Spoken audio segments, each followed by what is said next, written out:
Fabulous Friday, captive audience. This is the year in review, January 29th. And, this is the end for us, for captive audience. We won't be back until next year, of course. So we've got, Don Anderson and we have Less Government 2024, David Darnell. And of course, we've got one of our founders, Jeff Reynolds, with us here tonight. And hey, everybody. Jeff, it's wonderful having you back. You look good, by the way. Hey, thank you. I appreciate that. I've been taking the controversial pharmaceutical to lose weight, and it's been working. Yeah, I can tell. Right. Yeah, all right. You look really good. Yeah, you do look really good. Well, thank you. I appreciate that. And so, tell us what's new with you, Jeff. Well, it's been quite a year for me. On a personal note, my son graduated boot camp for the Navy, and so now he's stationed in Jacksonville, which is not terribly far away from me, so we can visit more frequently. And on a personal note, I have taken a new position with a political outfit called Restoration of America, and they are going to be a big player in the 2024 elections. And we've got several swing states that we're going to be targeting. But my job is senior investigative researcher. So I am doing really deep dive reports into political issues. Just today, I finished up a 7,000 word report on junk science for climate change. So that's the kind of stuff I'm doing, where I'm really just jumping into the deep end on research on meaty topics, and it's been a blast so far. All right. Well, that's fantastic. That's fantastic. Well, we are missing our other compatriot. Unfortunately, Kevin couldn't be here tonight with us, and because we're team captive audience, and it's wonderful having Jeff come in every now and then back and provide. We're living. All the three of us are living in communist states. You are in a free state, my friend. Yes, and I escaped the communist state, and I couldn't be happier about that situation. Not to rub it in or anything, but what's it like to be free? It's liberating. What can I say? Yeah, right. And so Bobby says, "Are you planning on moving back to Oregon?" I'm not even planning to visit. Whoa. Well, let me tell you, things are. Yeah. Twitter is as close as I want to get. Well, we are blessed to be graced with your presence here on Captive Audience. I'm happy to be here. I love Thank doing this. goodness it's all on video here. That we're able to get him in. Yeah, we're like the French Resistance over here, That's right. Yeah, not the Vichy government. You're the De Gaulle freedom fighters, right? That's exactly right. Yeah, we're trying to spread some truth over here, Jeff. And bring awareness and help wake some people up in things, and not get censored too much. Well, good luck with that. I know, right? The Secretary of State is deploying AI against you people for spreading misinformation, from what I hear. Yeah, they've hired a company to make sure that they're up on all of that and have the ability to, I guess, to take some sort of action. Yeah, I'm not sure exactly what action they're probably going they're going to take, but I do remember back in the 2020 fires, and of course, I think you were here then, Jeff. Oh yeah, sure, yep. Yeah, I remember the call from the governor's office to Facebook saying, "Hey, don't post, take down any story of arson. There's no arson here. No arson to see here. Nope. All of these fires that are just on the other side of I-5 from the California border to the Washington border, heading towards population centers, couldn't possibly be arson." No. All the rental cars with out-of-state plates. And this is, I had multiple law enforcement sources telling me about people going out to dry, grassy fields in Clackamas County with propane bottles and AR-15s and using them to start fires. So, this is not just crap we made up out of thin air, Yeah, but it's good to know that the state of Oregon and the governor's office is making sure that those kind of stories the rest of us can't hear. Well, So we couldn't handle the truth. people like us will just yell in the dark, and everybody else will be safe from that kind of truth. Yep. Okay, so I am posting. Jeff has actually done wrote for PJ Media his year-end review a couple of days ago, and I was looking around and I went, I wonder what Jeff's written lately, because he does write for PJ Media. And I just and we go to PJ Media often for sources for stories and things that we want to talk about. So I just posted a link to that. Over there. Yeah. Yes. And so I think, Jeff, do you want to just lead us off? And we're going to hit some of the highlights and talk about some of the year-end review. And feel free, all of us here, to chime in on anything that's relevant to Oregon as well. Because, there could be the winners and losers of the nation as well as the state of Oregon. Oh, no doubt about it. Yeah, there's lots of losers and not many winners unless you're a member of the Democratic Party. So, but yeah, as I said in the article, I ever since college, if y'all remember the McLaughlin Group, it was a 4-member panel plus the host John McLaughlin. It aired on PBS. For decades, and it really set the standard. It would be 2 conservatives on one side, 2 liberals on the other side, and they would just talk about the issues of the day and give their perspective on it. So you could get all sides of an issue and get a little bit of debate. There was a lot of yelling back and forth, but there was actually some debate to it as well. So John McLaughlin died in 2016, and the show it has not continued since then, obviously. But this has been my tradition with my a friend in college ever since. We compile a list of all the different categories that he used to do and come up with our own list. So this link that Suni put into the chat is my article at PJ Media on the 2023 categories. So the first one up, for me, the biggest winner of the year was the Green New Deal. The Green New Deal has become the law of the land, despite us never actually voting for it or putting anybody into office that wanted it. Al Gore was actually at the climate meeting in Dubai a couple of weeks ago, bragging that the Inflation Reduction Act was actually the largest green legislation ever passed in human history. $1.2 trillion going to green initiatives and green energy and all of that. So that was my biggest winner of the year. If anybody else wants to jump in on that. Not that we won, but that bill won. It's a great win for humanity.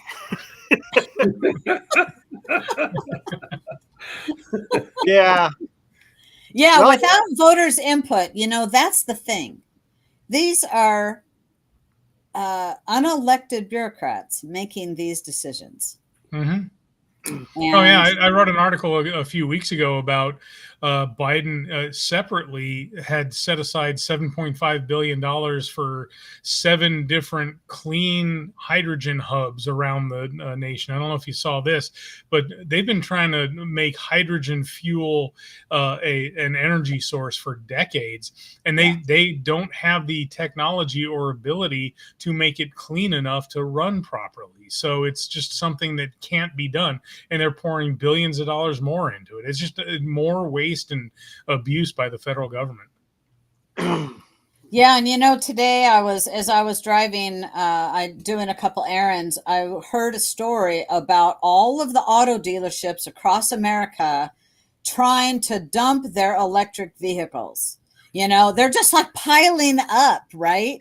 Because of this mandate. Oh, yes, you must have an electric vehicle. Well, that'll be the day for me, let me tell you. Do they store? There's actually a funny. Oh, go ahead. Do they store those electric vehicles in the freezer so the batteries last longer? I was just wondering. Well, they got to keep them away from water so they don't explode, right? Because we had that problem in Florida here last year with Hurricane Ian. yeah. There was flooding, and all of the electric cars actually started catching fire, and the fire departments didn't know how to put them out. They'd never had this problem before. Wow. So It takes copious amounts of water to put them out. Copious amounts. There was a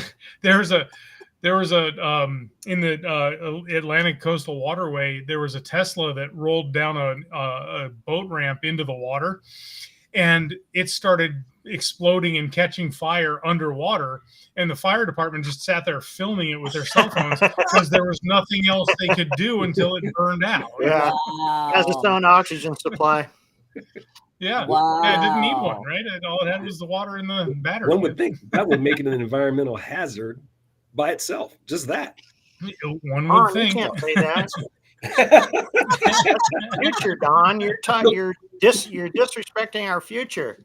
Silly me. Yeah. There was a great story that came out in the Wall Street Journal a few days ago, how GM is mandating that all of their dealerships must sell electric vehicles, and all the Buick dealerships, there's no Buick. They don't sell electric vehicles in the United States. They're huge in China for some reason, but they don't sell any EVs in the United States. And fully 50% of the Buick dealers took a buyout from corporate to close their business instead of selling these EVs that they're being mandated to sell. Wow, that's huge. 50% of them decided to just close and take the payout. You know, I have a theory about this. I'd love to just run this by you all. Like part of the strategy here, it seems to me, is if we make it so that you can't get new traditionally powered cars, and we make the price so high on these alternatives that you just don't have the ability to drive and move around, which number one restricts your freedom, which of course is the end game of the radical left. And number two, enslaves you to being in just one spot, which is of course the other end game of them. So I think it all works together. This is part of that asymmetrical war that they've declared on all of us. Trap you in your 15-minute city, and then they can do whatever they want. That's exactly right, Don. It's the 15-minute cities that are going to save the day on that.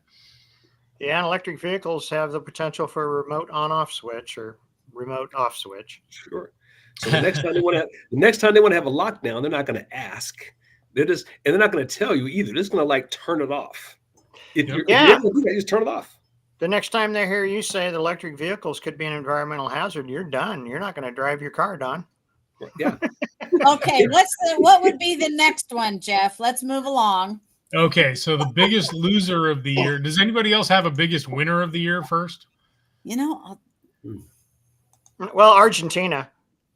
Yeah, not the United States. No, not the United States. No, we're not winning anywhere. no. Argentina potentially is the biggest winner of the year, in my opinion.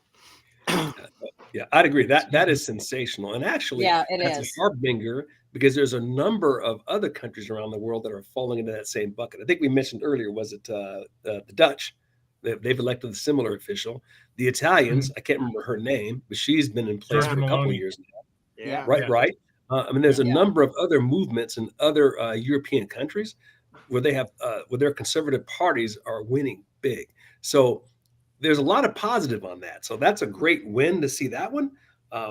So yeah, there's a lot of positives. The general population in all these Western countries does not like this stuff, and the national media is not telling you that. No. Malay's election has just set the leftist media into convulsions. You know, because it's not just that he's not a socialist. It's just not that he's maybe on the right-hand side of the spectrum. It's that he's a hardcore libertarianish, right-wing, smaller government. The only way to get through this is to suffer the pain, which Argentina is now suffering from their, I won't say devaluation of currency, but their official proper valuation of currency, among other things. Get through this and come out the other side strong and prosperous. I mean, the guy. I mean, it just that's like I'm not sure what the corollary would be in United States of America. to go. Maybe it's Well, Ron Paul or I think something. I read the other day that on his first day he closed 50% of the cabinet agencies, Yeah. and something like 300,000 government regulations were rolled back on the first day. So Yeah. I mean, 5,000 government positions ended. yep. Yeah, is people awesome. laid off. Yeah.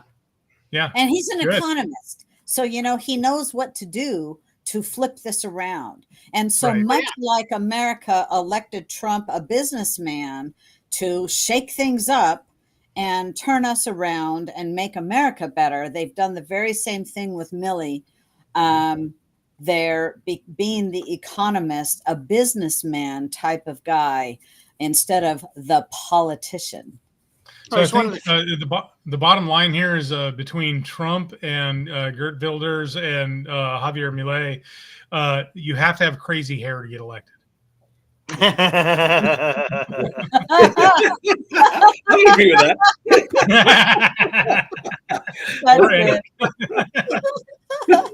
Yeah. Well, if you go back a little while, Boris over there in UK, he there you go. Yeah. Yeah. But there's something funny though to be said about that though. Is the reason that I think part of their popular appeal is they're not coming at people from this high intellectual, elite university style mind. Look at their communication style, the way they're coming across. They're speaking the language of the general population, and I think that's part of the reason for their appeal. They understand what the pain people are feeling, and they speak a language the general population understands, and is resonating. I think so. Our elections, by contrast, have been mostly taken over by talking points and consultants and people who caution the candidate not to say anything too outrageous. So we never take risks and we never speak directly to the people as candidates. It's just one big disappointment after another. Mm-hmm. It is. Yeah. I've been so sick of status quo. I was ecstatic about Trump. No doubt. Who do you have for biggest loser? All right. For biggest loser of 2023, I put Jews. They had about 36 hours of goodwill and permission from the international community to exact righteous revenge for the atrocities committed by Hamas. And then the world decided to say, oh, those atrocities didn't really happen and you're an apartheid state and you should agree to a ceasefire. Nazis. Mm-hmm. Yeah. And then we've got anti-Semitism on the rise all over the place. We have the closet anti-Semites on college campuses being given tacit permission to show themselves, and the presidents to. I would put Claudine Gay, the president of Harvard, as a close second on loser of the year, with all of the revelations of the. Yeah, well, in general, right? Anybody at Harvard. Well, in a really bizarre way, that might make the rest of us winners, though, because of this. I don't think people really were able to understand just how rotten the university system has become. And it took something that foul, that blatantly evil, for the rest of the population to finally wake up and say, wow. I mean, we've seen horrendous stuff. We've seen the wokeism on campuses, the lockdown of free speech, I'm afraid if I hear you say something bad, I might cry. We've seen all of that stuff, and it still wasn't enough. Safe speech. Yeah, safe speech. I think that, though, to watch them sit there and refuse to call evil was great for the rest of the population to see it. Yeah, it was a little like parents walking by their kids' computer during the COVID lockdowns when the school was out and going, "What the hell is going on in your classroom? You're out of here!" Right. Yep. Yeah. No, I really do think, Don, you're onto something there. I think that just the awakening of people to what's really happening instead of floating along. Just working life and not really paying attention because it's easier. Now, all of a sudden, all of the Band-Aids are being ripped off. Oh, yeah. Boy, aren't they? Literally, sorry, go ahead. Go ahead, Don. Yeah, we're literally financing our own destruction. sending your kid to these elite universities, we're paying them a fortune, and in turn, they're destroying civilization. And it's great to see people finally see this. And I think we talked about this last week, Sonny. Harvard University's admissions are down 17% this year. And they're going to go down a lot more than that. And that is fantastic. That could be one of the biggest wins ever for us long term. Well, and I'll tell you what, they deserve to have Congress examine them with all the microscopes, because their endowment is somewhere around what, 40 or 50 billion dollars. And they're still charging $70,000-$80,000 for tuition outside of room and board and all the other expenses. So, what are they? Why are they making students pay that kind of tuition for a product that doesn't prepare them properly for the real world, and that is no longer worth what it used to be worth? And when they're stashing money and paying people, like Boston University and Ibram X. Kendi and those types of people, they're stashing these people and stashing this money away in academia where nobody ever sees them. Yeah. Agreed. 100%. Yeah. Well, I think you're right. I think you're right on the on the Jews being the Jews of Israel. I guess Jewish people everywhere. Which there's a lot in Florida, I understand, being big losers. Yeah. It's just an age-old, literally an age-old phenomena, how much the world hates Jews. I've read several theories on it, and I'm not sure that I subscribe to any of them, but it's like it never stops. And it's strange to see people like just normal people in any way whatsoever commiserate with Hamas and the people that support them. I mean, it's just so far out of the pale that you look at it and you go, that's like supernatural wrong. It's just like evil. Yeah. Well, it's. Go ahead, Don. I was going to say real quick, what's equally fascinating is that Jews support the Democratic Party the way they have been doing. And that's another fantastic thing that's going to come out of this. Nazi party. They're finally seeing the light. Stop paying for your own destruction. Yeah. Actual Nazis. Actual people who support Rashida Tlaib and hardcore Ayanna Presley and Nazi Jayapal. Yeah. Yeah. No, it's absolutely true. And okay, go ahead. I had a thought and it went away. Let's move on. That happens. Let's move on. Yep. All right. Do you want me to go to the next category here? Yeah. Go to the next. Give it Sure. a good one. All right. We'll fire The next category is best politician of the year, and we've already discussed this. But I had Javier Milei, who proved that a Tea Party candidate can get elected president of a major Western country. He's now the president of Argentina, and then honorable mention was Geert Wilders, the new prime minister of the Netherlands, who, like Milei, doesn't take kindly to climate alarmism or globalism. Yeah, well, I 100% agree with you there. He is, in fact, the politician of the year. He is, and I've returned to this after getting sidetracked by other issues, which really I've come to the conclusion don't mean anything if we don't control our spending in the United States. But I've come back to the same things that we all united again around during the Tea Party, which is a smaller government, more individual freedom, lower taxes and such. And he embodies all that. I mean, I was surprised when he actually did something after getting elected, because I'm an American and I'm used to all of the bullshit rhetoric, campaign trail, which I know are lies, because I know the politician is telling me what I want to hear to get my vote. And I was really surprised to see him actually walk that walk, because the truth of the matter is, in order to do what needs to be done, and it's probably true in Argentina, but I know it's true in the United States of America, if you wanted to do what needs to get done, you would absolutely guarantee that you would not be reelected. Well, I'll tell you what, the Or way to get make a reelected. statement on term limits at least, Yeah, well, because you there's need that more too. than one term to be president. To do Go what ahead. needs to be done in the United States, and this is my own opinion. There's no one who would ever get reelected because we need to inflict a lot of pain. And I've been watching Argentina, and they are suffering. I mean, their inflation because of the proper valuation of their money now spiked like 50% in a week. Yeah. And that's hard. I mean, if that happened to us, we'd all be going, "Holy cow! The dog's not going to eat this week."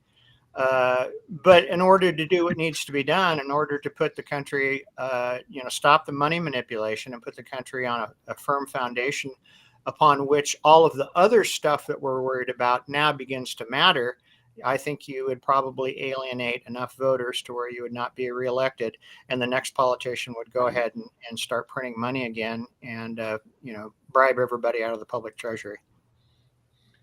So I want to push back a little bit on that, simply because. What's that? I think that you can get reelected when you make hard decisions. Say what you will about Ron DeSantis's presidential campaign, but if you go back to him being governor of Florida, he got reelected after taking a meat axe to a lot of different big issues that the left thought were sacrosanct and you couldn't touch. An abortion ban after 15 weeks that he then the legislature made even more strict. He went after Disney. He balanced the budget and created a surplus. So there's a lot of things that I've always been of a mind, and I agree with you, David. I think that you really have to be a hard ass when you're in the position of power and cut the power of government, which is going to cause temporary pain. But I think when you show leadership, it sets you up for future victories. Yeah. And you can't undo decades of what has been built up in a short amount of time. But I will tell you, the visual of Millet going and ripping off all those that was wonderful on that whiteboard, man. That was the coolest thing. Made me want to move to Argentina and no doubt. It might be a necessity here pretty soon, but and Trump did the same thing when he was in as president. He how many regulations did he end up killing? Obviously, Biden came back in and put them in place the second he was in the Oval Office. But, for a while there, Trump was on a huge hot streak of wiping out as much government red tape as he could find, and that's the kind of stuff you need to do to take the shackles off our economy. Yeah, absolutely. Absolutely. The problem is having enough congressional support behind you so that you can get those things written into law. I think almost all of that stuff was done via the executive order, which of course means the next time they finagle the election, they can get a Biden in there and just slap them right back. So that's kind of the problem. But I do think if you find those 2 or 3 things that pretty much the vast majority of the population really agrees on that are really painful. And right now, I think a couple of them are really obvious. One of them is immigration, and the other one's crime. You speak to those 2 things. We know what changed when Trump went out of office. Those 2 things changed hugely in the wrong direction. And the incredible thing about those 2 things, they're pretty easy to fix. I didn't say easy to put into play because of all of the politics, but they are really easy to fix. Enforce the law. Build a wall. Well, you know what? Texas just passed a law saying that they were going to start enforcing the border because it's federal law. And now the Department of Justice is suing them for enforcing a law. So, and a law that mirrors the federal law, which they did under Obama to the governor in Arizona a few years back. I've forgotten her name now, but they did the same thing. So you've got a federal government that is fully weaponized against the rule of law, which we've seen over and over and over and over again. And when is enough too much for the American people to just stop taking it anymore? Man, that's the question of the day right there. The question of the decade, perhaps the question of the century, Jeff. Yeah, that's exactly right. enough? How much pain do we have to feel? No, I'd agree. I mean, I think so many of us on the conservative side, I think we spend so much time focused on China being the enemy or Russia being the enemy and all of that. The reality is our biggest enemy is the federal government. That's our biggest enemy. Those enemies are small potatoes. If our government was doing what it's supposed to be doing, those two countries are nothing burgers compared to the power of the United States. But our own governments, we got a bunch of traitors in office. Let's get the brass tacks. That's our issue. Yeah, as I like to say, there are way too many unused lampposts in America. Yeah, we're spinning ourselves into oblivion. Yeah. We've seen other countries do it. We've seen it happen in Panama, Venezuela, Argentina. We've seen it for 100 years. We've seen it in various countries. And what are we doing? We're doing the same thing. Yeah. No, we saw it in Greece during the Tea Party. That was a big deal when their That's right, public debt became like 105% of their GDP. Ours now is what is it, like 130% of our GDP now? It's completely unsustainable. If you think this is going to end well, you better start waking up. Well, it's the fourth largest line item on the budget now. It's behind third. I thought it was. Yeah, just paying the interest on the debt is like a third of the budget. Yeah, and we have to refinance $8 trillion of that this year at a higher interest rate. So you got children; they'll catch it. Don't worry about it. That's a fair point. Yeah. Hey, I just want to see a president. I know the president doesn't make the budget; that's the House. But I just want to see a president send the damn thing back and say no. Yeah. Right? See if you can get enough votes to override me. And just say no, and just say no, and just say no until it's $3 trillion less. Yeah. That's all I want. Yeah. Veto the budget. Screw you. Yeah, no, that's why the fight of the continuing resolution and the omnibus bills and the all that stuff was complete noise anyway. And when you've got Republicans working with Democrats to pass a spending bill so we don't shut down the government, please shut down the government. I'm begging you, stop governmenting. Okay, Congress and shut it down. Let's go on to the worst politician of the year, Jeff. All right. I forgot what I said for this one. Oh, yeah. I put down RNC chair Ronna Romney McDaniel. By the end of November, the Republican National Committee reportedly had less than $10 million cash on hand going into a presidential election year. Presidential election. Yeah, $2 billion election. $10 million. That's the least they've had on hand at that point in a couple of decades. It's frightening. And if you look at her record, she was just reelected for a fourth term. Nobody's ever served that many terms as RNC chair. And she has overseen a situation where at one point, when she took over, there were 26 states where Republicans had both the governor and both houses of the legislature. 26 states where we had a red trifecta. We are now down to 19 of those states over her tenure as chair. We haven't done. That's despicable. Crap. It's ridiculous, and you just saw what happened in Virginia in just a couple of months ago in their off-year election cycle. The Virginia GOP asked the RNC for money to help with a get out the vote effort, and they refused to give them money. What are they even doing? Right. Well, the question you have to ask yourself, and I started posing this question to my kids about 3 or 4 years ago. And the question is this: is she incompetent or is she really competent? Which gets down to what's her true objective. Right. Point. She might be accomplishing exactly her goal, Good point. I mean, if you planned it out, it couldn't have ended up any worse for the Republicans, right? Well, she could have only 9 million. But what surprises me is that I certainly am not a Ronna supporter. But what surprised me is that Trump did not, say, okay, enough is enough here.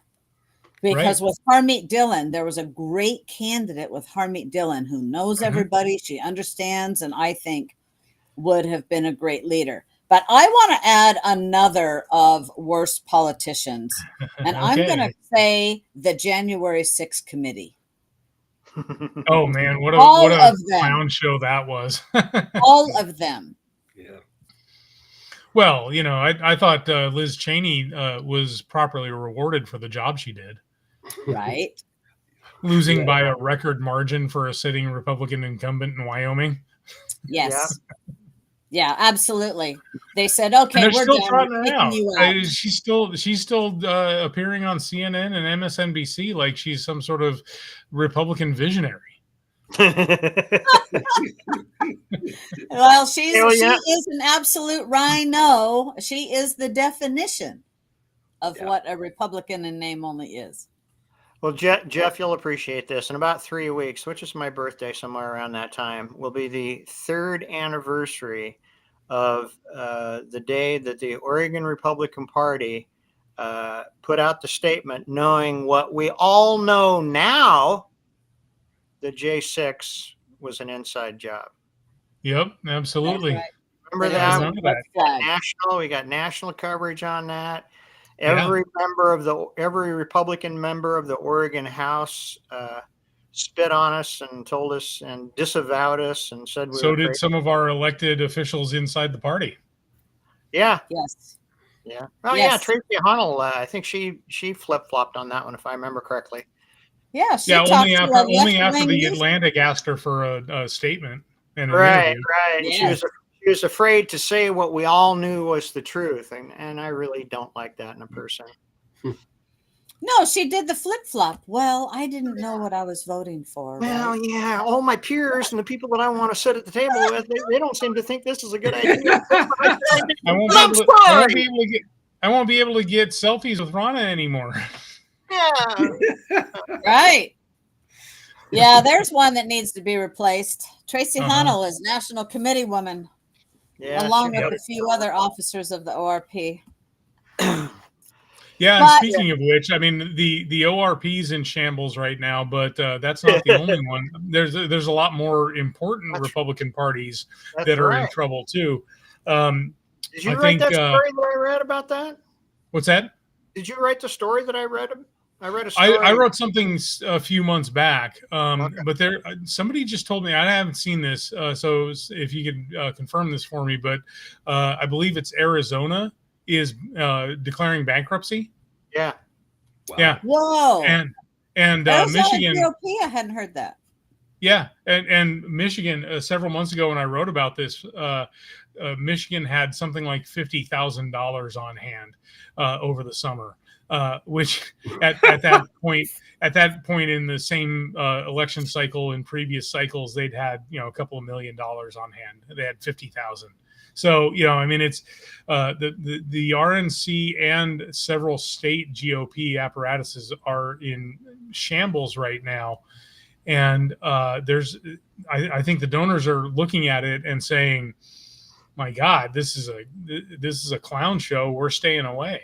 Yeah. Well, with the uniparty, I mean that's the term now is the uniparty, and that's exactly why if you don't change the leadership and you just keep doing the same thing and taking the whole Republicans down the gutter. That's exactly what's going to happen. I know that I give to candidates directly. Beyond that, forget it. And there's a real important reason why our state and national parties need to be healthy and well funded. It's because we know that the left is going to do in 2024 what they did to the 2020 elections, and we need an army. Yeah. We need a whole army of attorneys, and those people don't come cheap. And you need to be able to pay for all of these legal challenges to these dirty shenanigans that they're going to pull with elections. And if we're not in position to do that, we don't have a chance of turning things over. It's not a war of ideas anymore. It's a war. No, it's not. It's a war of election mechanisms and mechanics. Yeah. Okay, hey, let's go to best spin of the year. All right, so this could go in a lot of different directions, and I've had friends that participated in this, and they had all kinds of different ideas. But for me, the best spin was watching Jamal Bowman, the Democratic congressman from New York, who wanted to stop the vote on the, I think it was the spending bill, right? The continuing resolution. He wanted to stop that bill, and so he excused himself from the chamber and went and pulled a fire alarm. Oh, that's right. And he evacuated the entire Congress building, and then claimed, "Oh, I made a mistake. I thought it was the door handle." Yeah. What a jerk. Oh, yeah. That is some spin. Yeah, it's pretty spinny, all right. That's right up there with my young children telling me stories. Oh, yeah. Yeah, right up there. Right up there. The longer the explanation, the more of a lie it is, right? The amazing thing is how easily people on the left lie. Mm-hmm. I mean, how easy. I mean, that is such a blatant, obvious lie. And they just comfortably look you right in the eye and tell it to you. It's incredible. It really is mind-blowing. It really is. It really is. But I think you pointed out earlier, Don, because we don't enforce any laws, and so we don't really enforce any rules. We don't have any standards of morality or ethics. Yeah. No consequence for lying. So, yeah. Why would there be? Yeah. Okay. Who cares anymore? Okay, so the bummest rap of the year. Well, okay, so the fairest rap of the year and the bummest rap of the year, and for me, the bummest rap was the left blaming Israel for existing. I think the idea that they're an apartheid state and that they've committed genocide against those innocent Hamas terrorists. I mean, it goes on and on. The amount of bull crap that they spew about Israel and its right to exist and provide a home for Jews worldwide. Yeah. Well, and then I agree with that. What about the fairest rap then? Okay, for me, the fairest rap was that the justice system in America has been hijacked by political operatives who don't understand our constitutional form of government. We don't have an actual justice system in our country anymore. All we have is political thuggery and judge shopping to find look at the 4 different suits against Donald Trump. They sued him in New York City. They sued him in Washington, D.C. They sued him in Fulton County, Georgia, Atlanta. They sued him in places where they know that a jury of his peers doesn't exist. First of all, the jury of your peers is impossible to find in America anymore. Plus, he doesn't get a jury in some cases. In some cases, that's correct. And they just find a judge that they know is an Obama appointee, and they file their briefs, and they know exactly what buttons to push, and they know how the judge is going to rule before they even get to trial.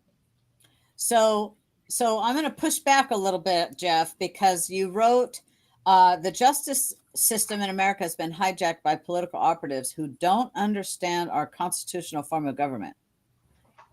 But are you sure they don't understand, or they're doing their job?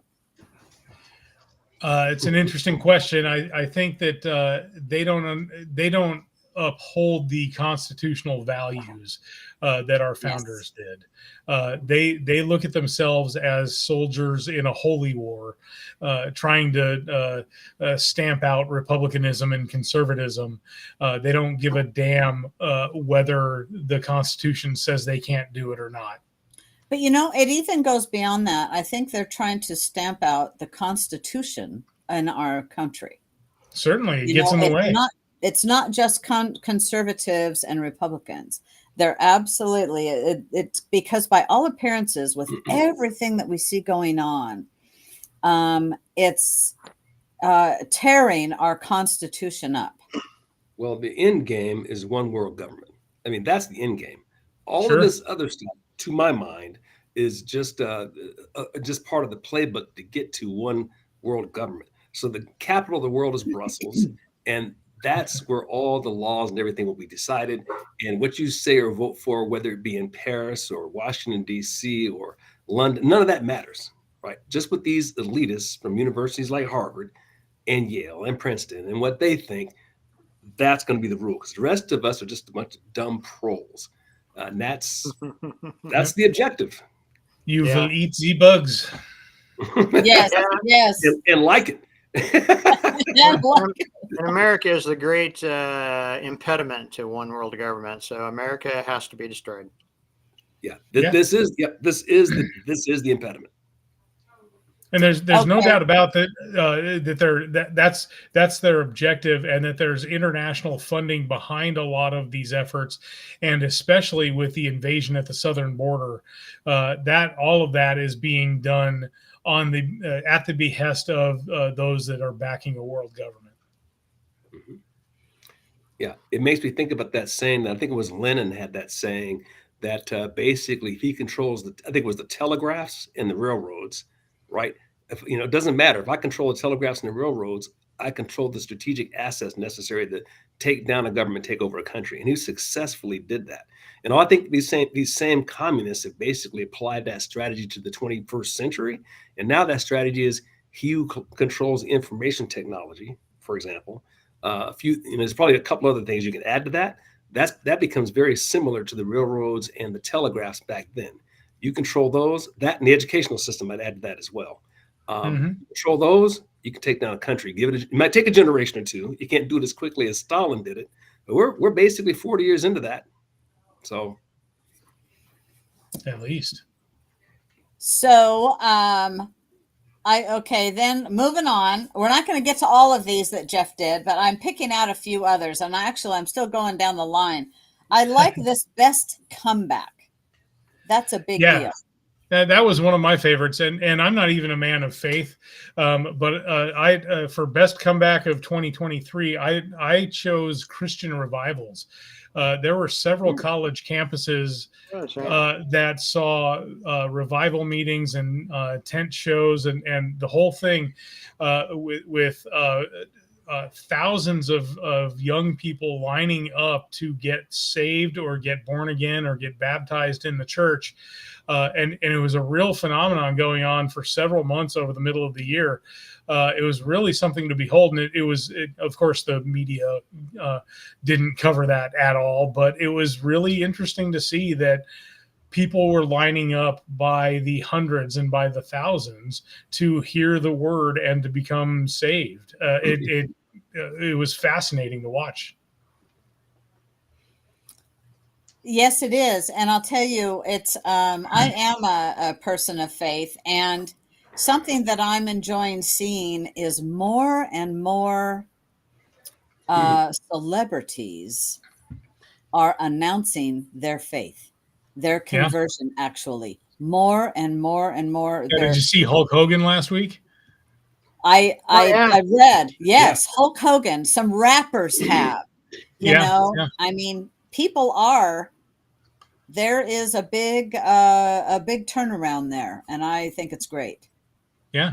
No, there's really something going on, and that's exactly what America needs is a revival. We need to reset our moral and ethical compass because it's been completely lost over a period of at least a couple of decades.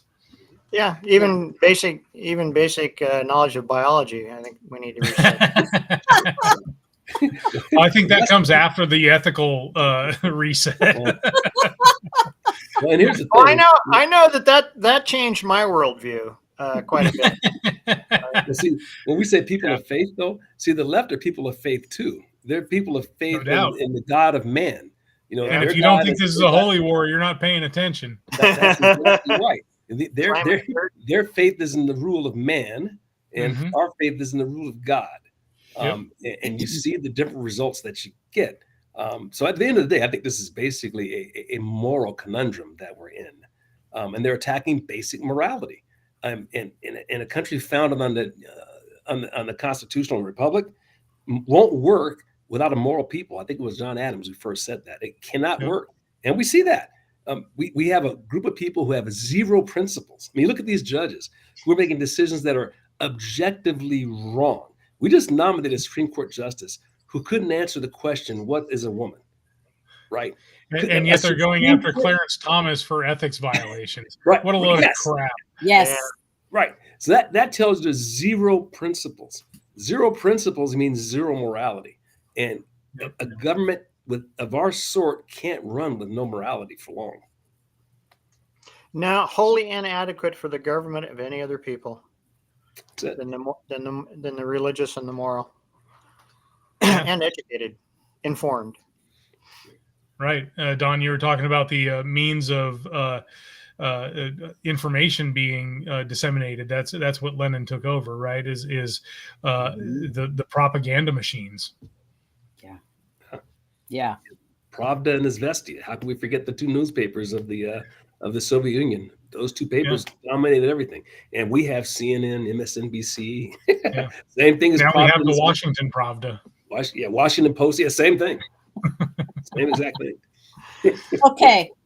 So the most original thinker. I like this one too. Yeah, this was my favorite one, I think. I chose for the most original thinker of 2023, Oliver Anthony, who's Rich Men North of Richmond, and his subsequent songs after that really captured the soul of current day America that is lamenting what America used to be, and watching politicians on both sides violate their oaths of office and ruin the lives of the people that they're supposed to be supporting and representing.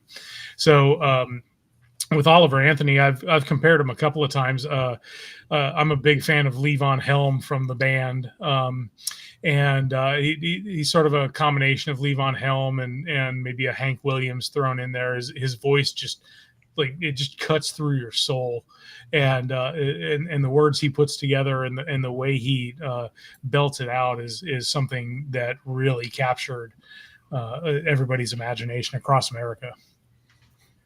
You know, it has, and I've also liked how he has taken control. I haven't paid attention to him for a little bit, but in the beginning, you know, there were those that were trying to steer him into, oh, your ticket's got to be whatever the cost, right? $150. He goes, oh, no, everything's going to be affordable. Nope, we're not doing it there. We're not doing it. He's capping it at $25. And he turned down, one of the first things he did was turn down an $8 million contract to go on tour with a big country act and, you know, his own private bus and his private plane and all that stuff.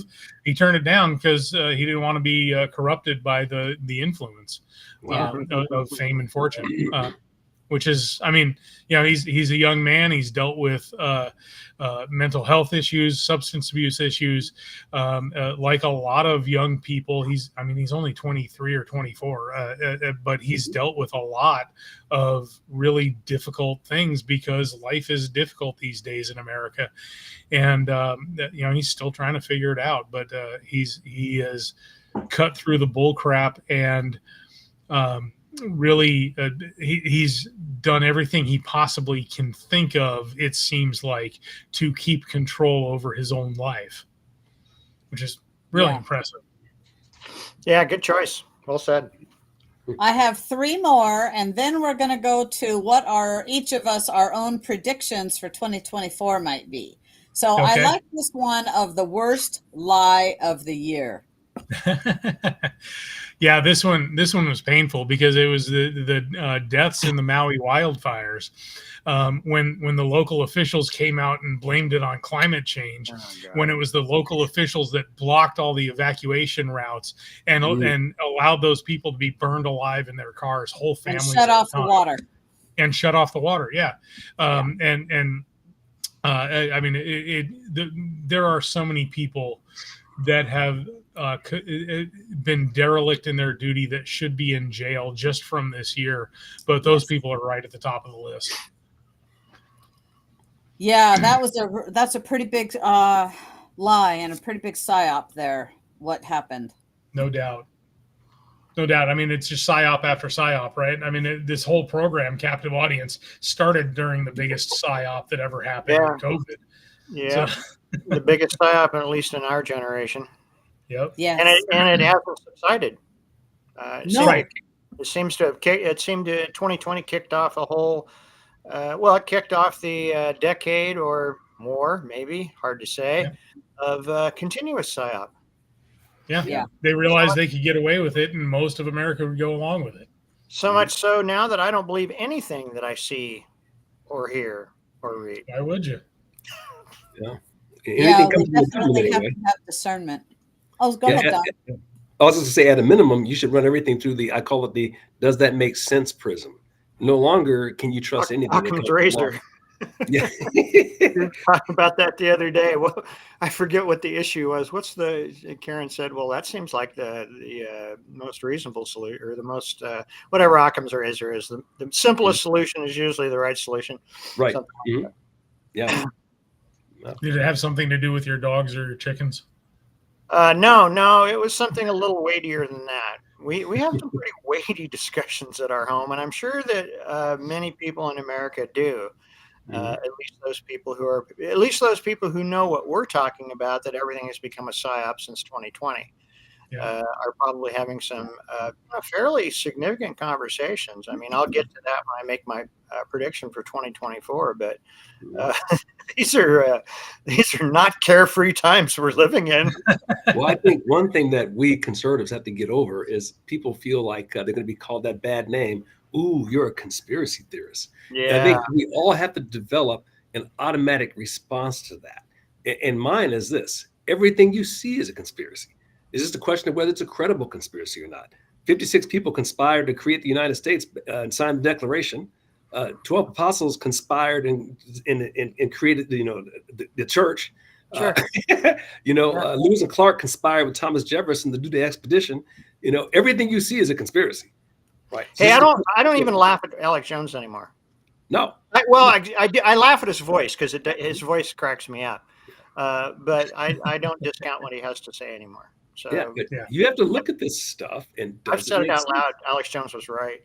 Mm-hmm. Yeah, they're not conspiracy. They're not conspiracy theories anymore. They're spoiler alerts. They are. Right. Okay, the next one is capitalist of the year. Let's see where I don't think I got to that one. Tucker Carlson. Yes. Gets fired from corporate media and founds his own media empire and tells the corporate lawyers who are trying to enforce his contract to screw off. I love it. I mean, you don't have to agree with everything he says, but my goodness, he's fearless when it comes to going out and doing his own thing. Oh man, I tell you what, I listen to most everything he's putting out, and I didn't when he was on Fox. I didn't watch Fox, so I didn't know that much about him. And man, he's saying some stuff that I can't believe he said that out loud, Tucker. Well, he was talking about the invasion down on the border, and he says, "I don't understand why we're taking this." He says, "I don't understand why every able-bodied woman and man in Texas is not on the border with a rifle. I don't understand that. Explain that to me." Yeah, it's true. Right? He's right. Right. Of course, there was a rancher last year who got arrested and charged with murder for killing a migrant who trespassed on his property. He has a ranch right there on the border, and the guy had stolen a car and was trying to run him down, and he got arrested for murder. Wow. In Texas, of all places. So our judicial system isn't safe anywhere. And see, I I must admit that I'm ignorant on this topic, so I'll speak to it just from an emotional perspective, and that is, why doesn't a governor, and I'll use the Texas governor as an example, you have a National Guard, the federal government's not doing their job, you take your National Guard, you go handle it, and we'll just Well, have to he have is. this. He's trying to, although he's kind of being wishy-washy about it. But the Department of Justice just announced this week that they're suing him for enforcing the law. And I think at the end of the day, if you're in those kinds of positions these days, you have to take personal risk. Is it the right thing to do? It's kind of like think of priests in countries where they went after priests, where like in the French Revolution. They just started executing. They're going after priests now. Well, that's true. I don't have to go back that far, do I? Yeah, look at the DOJ targeting Latin Mass. People who attend Latin Mass are potential domestic terrorists. Yeah, I mean, so leaders are going to have to start taking on personal risk. Yes. Can I say? Hey, well, yeah. I mean, what it was, and I remember Rafael Cruz saying this: pledge your fortune, Lives, fortune, and sacred honor. Sacred honor. And sacred honor. I mean, that's what it took. That's what it took that's what it took to complete the revolution and free ourselves from a distant and disinterested government, and become the great American experiment. And at one point in time, and hopefully another point in time, the greatest country on the face of the earth. Maybe we're still there, maybe we're not, but that's what it took. And I agree with you. I mean, Article 4, Section 4 is clear. The federal government's one of the primary responsibilities enumerated in the Constitution, very clear language, protect the states from foreign invasion. That's right. And it's not happening. Yeah. No. If they're not going to do it, then the states need to do it. Yeah. Or the people. Or the people. Yeah. Okay, so person of the year, Donald J. Trump. Yeah, I mean, he's dominated everybody's attention. Everybody that hates him has attacked him. Everybody that loves him has supported him.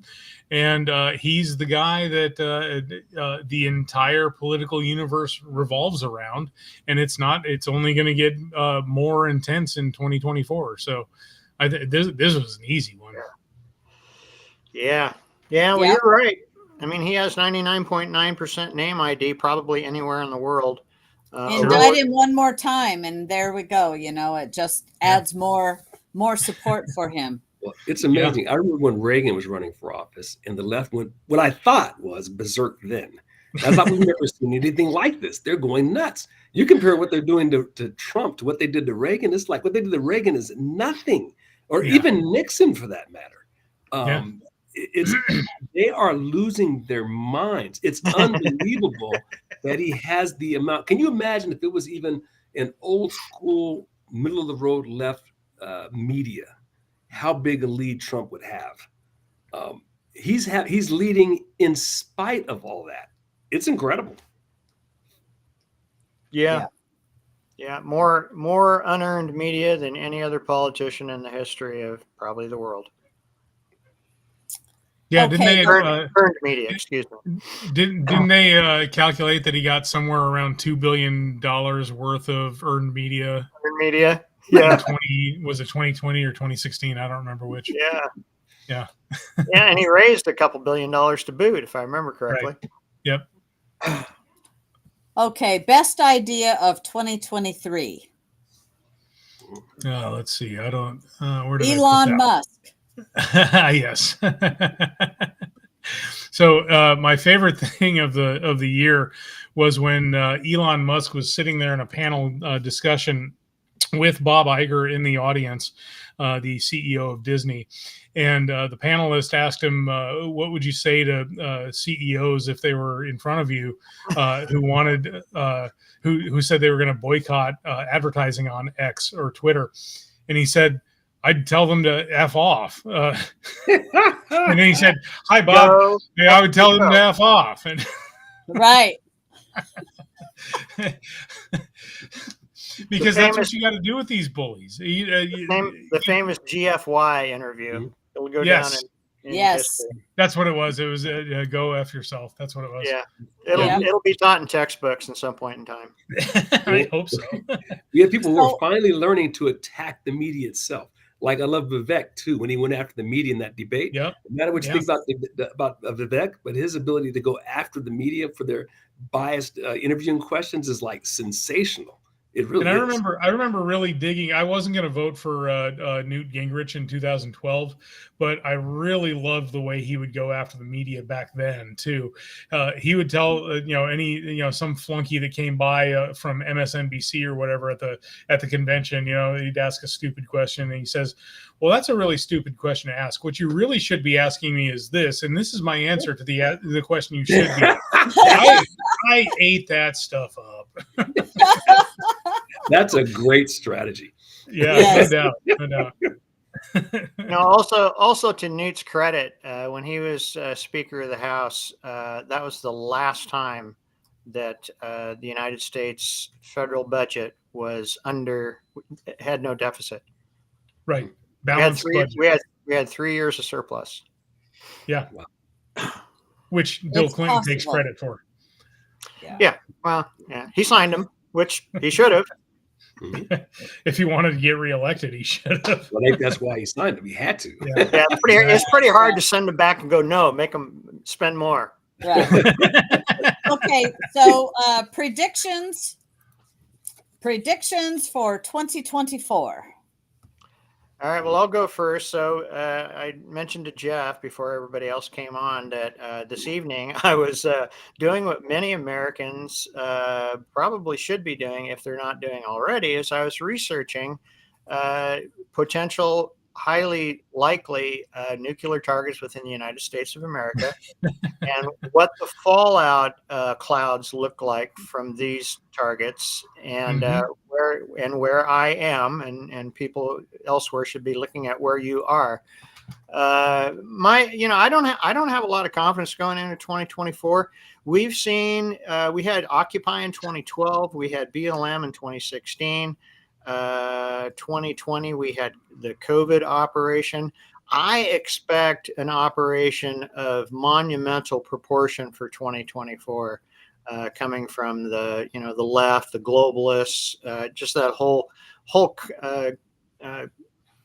cabal of people that are trying to influence the outcome of the election. So it wouldn't surprise me. And David, don't forget do you remember after 2020, it was actually before January 6, 2021, when that article appeared in Time magazine about how they created the conspiracy to take the election and win back democracy for the sane people. I still have that bookmarked and it's still up.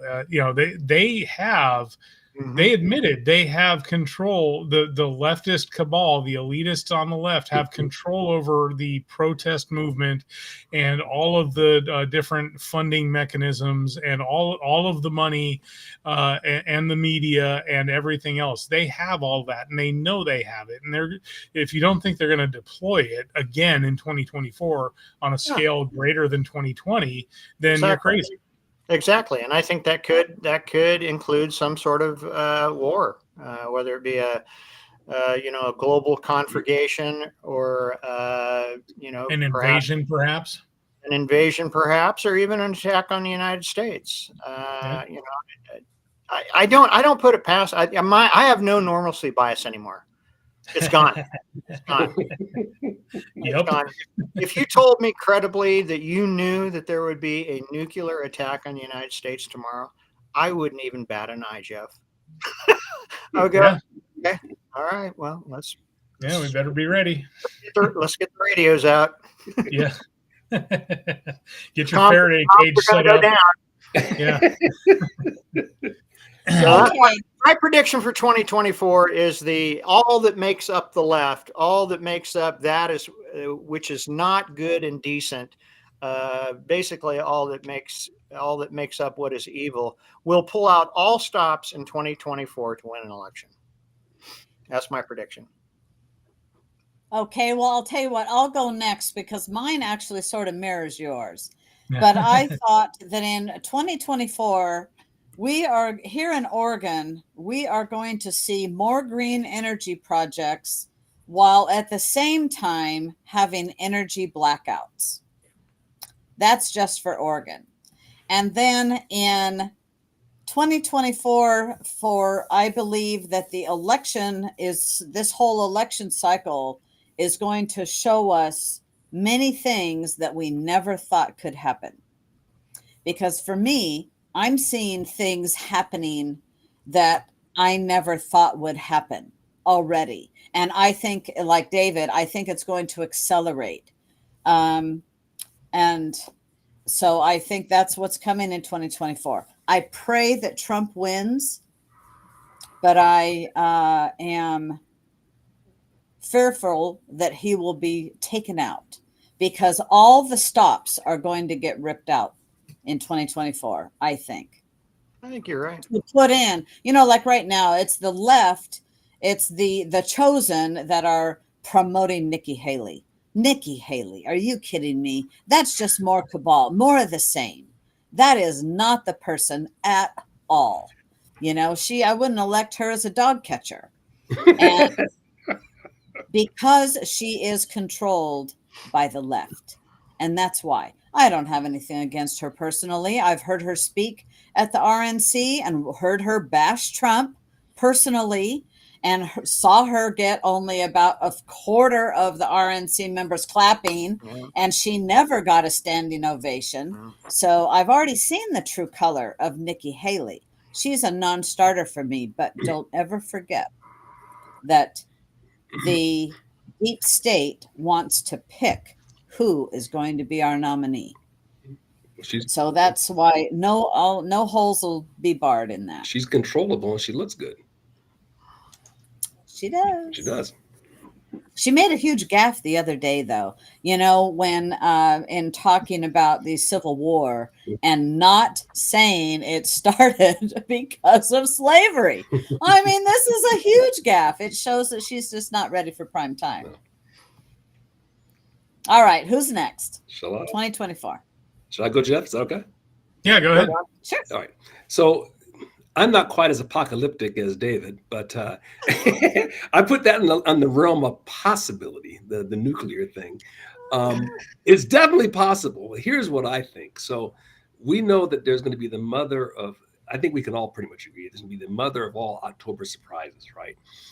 We're in an asymmetrical war now. And if it looks like Trump's going to win this thing, they're going to pull out every stop possible. And a nuclear thing of some kind is certainly on the spectrum of probability. But here's what I think is most probable. I think Suni and I talked about this. This border has been wide open for a reason. And one of the reasons is, think about this. It took, 19 individuals to take 2 to 3 planes and drive them into the Twin Towers and look at what that did to the country. I think that what the left would do is some kind of attack. What if you had on the same day, within a couple of hours, 100 different Walmarts having some shoot 'em up thing, right, with some terrorists right before an election? The objective would be, we got to shut everything down. You can't go anywhere. You can't do anything. We're putting in place martial law. Oh, we got to suspend the election. Anything to keep the election from happening, to have Trump come into power. So I think that is a high probability thing. I can't believe the only one thinking of this, right? I mean, why else are they letting all these people in the country? Don't know if that's going to be the thing, but I think leading up to the election, we can expect some kind of sensational October surprise, with the objective being to suspend the results of the election. There's my prediction. Fair enough. Okay. Seems plausible to me. All right. Well, my prediction for 2024 is that the Republicans are in the process of screwing up so badly that they may not need any help from the Democrats under the current RNC leadership and the several, especially the swing states where GOP apparatus is going bankrupt. It's hard to imagine any races going our way never mind the presidential election, because you guys have covered that, and I think very competently. But I can't imagine governor races, congressional races, Senate races, state legislatures. I can't imagine those races going well, and unhealthy status of the RNC and its state party. So my prediction is that as long as Ronna stays in as chair of the RNC, Republicans are going to continue to get their asses kicked. I can see that.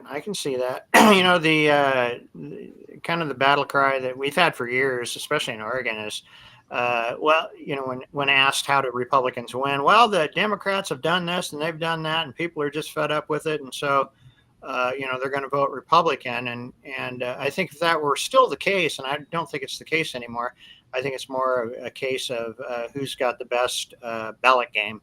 That's what I really think. That's right. Even if that were the case, that crap is spread to other states too. Well, oh yeah.